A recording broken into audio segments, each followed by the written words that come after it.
the propensity of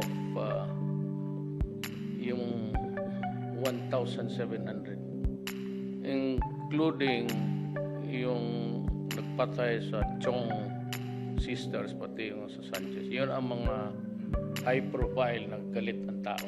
Galit ako.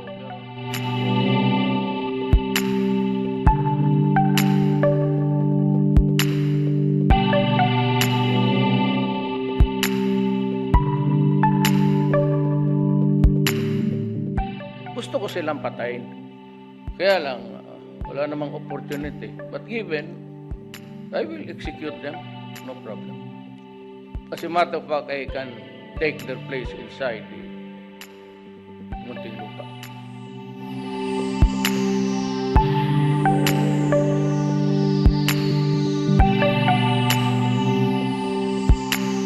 Yung lahat na kulong at na-release sa batas na ito, 1,700 of you surrender and have yourself registered with the Bucor.